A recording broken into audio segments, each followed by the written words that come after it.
and then he's in, and then the door will reset itself if he wants it to. That's how the behavior sits right now. So, and now he's made it into his friend's fort. So now that he's here, he's looking around and he's saying, "Hey, this is a cool Western fort. You know what you need here? You need some chickens. I just happen to have built some chickens back on my property, and so I'm going to trade with you. So here on our property, we can trade back and forth as friends. And you could, of course, just like most trade systems, you can negotiate. You can trade anything, right? Any items that you've got, and coins and whatnot. Let's see what we negotiate today. 33 coins. What? Lock it in. That's it? There's no, Chris is like a model of the stock market. He's totally irrational. Numbers are all over the place. No consistency. Yet I take the trade every time. Yeah. Sucker. Okay, so now he's gotten some models from his friend, and he can immediately start placing those models on his own property, which is pretty cool.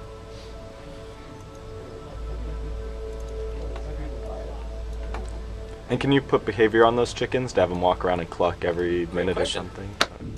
I don't know, Chris, can we put behaviors on those chickens? This is the first time I've ever seen this system, so we'll have to try it out. Try it, let's see what happens.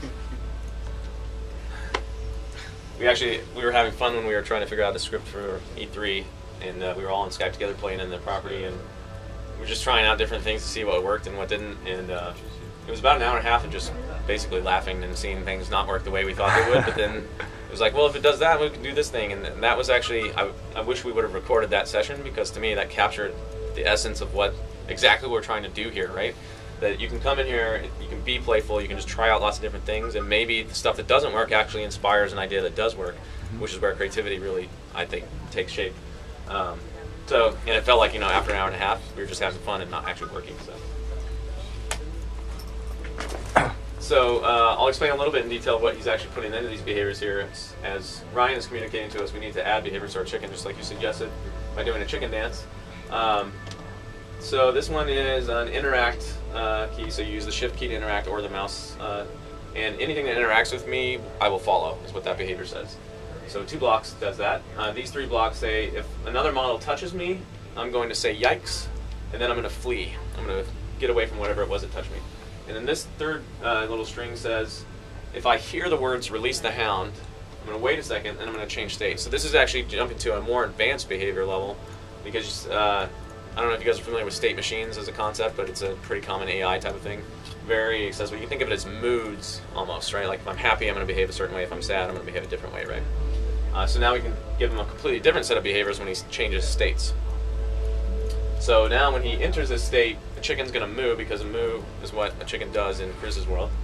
And if another model touches me, instead of running away, I'm going to say ouch, and then I'm going to break. That's what we're setting up here. So also I should point out, you're not going to get all these behaviors thrown at you at once. There's actually a lot of depth in here, and we're going to introduce it to you slowly. We've unlocked them all for demonstration purposes, but you actually unlock them as you play through the different property worlds and claiming them. So you have to understand each set of behaviors before you move on to the next set. And just like you get reward models as starting points for Lego models, you'll get models that also already have behaviors prepackaged on them. And then if you know all the behavior blocks, you can actually go in there and customize it and edit it.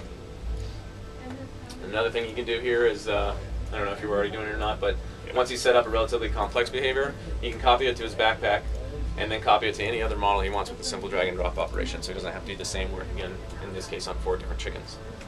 But then he can go back into each one and then individually customize it. And what he's going to do here is set up a chain reaction, basically, by tweaking each one of those little behavior sets. He also has set all of these models to be creatures, so the system recognizes them as living objects, which means they start animating. So any object you build can come to life, literally, like it actually starts animating, which is really fun to do with objects that are like inanimate usually. Like you build some furniture pieces or something and they start bouncing around the room. Just a ton of fun.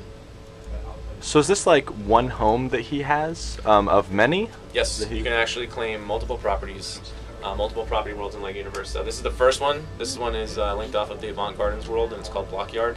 And it's pretty simple, small. Most of them are, in essence, blank slates for you to build on, but they're all thematically different. So, and they're usually linked to one of the major worlds in the LEGO Universe. Very cool. How are we doing on time? Close? I was just checking, and I don't think our next appointment's here yet, so Okay. we can, Cool. take our time wrapping it up. So to make this sequence all come together, we got this dinosaur model that that Ryan also gave us, and we're just going to add 2 symbol blocks that'll make this chain kind of kick off. So when the dinosaur hears the word moo, like chickens will do, then it's going to go chase it. Whatever it was that mooed, I'm going to go get. That's what the dinosaur says. And I want to be a ground creature so I can move, hop along and animate. That all looks good. Oh, and if you didn't like the way things get set up, or things get a little chaotic or crazy, you just hit the reset button and everything destroys and respawns back in its original position, and the behavior system pauses. So in case something was kind of moving off into infinity because you set some things wrong or weird, it stops everything so you have a chance to fix it in the behaviors and then let it play again. Add a couple more stuff. Make that port a little more fun.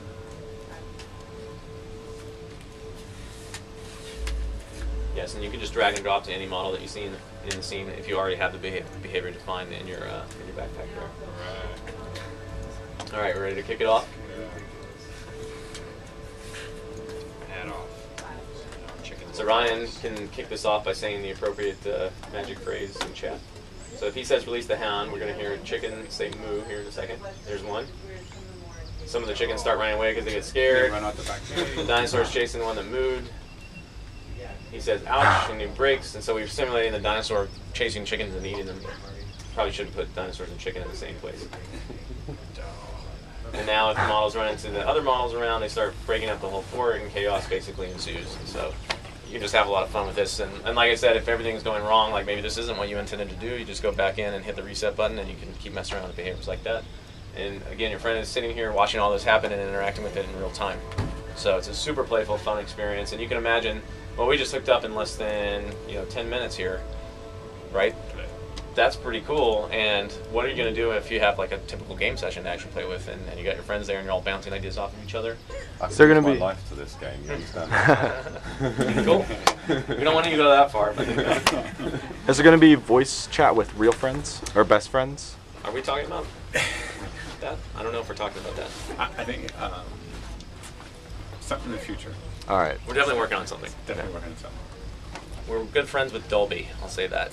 We've worked with them in the past on many things, and they have really awesome technology. So. Very cool.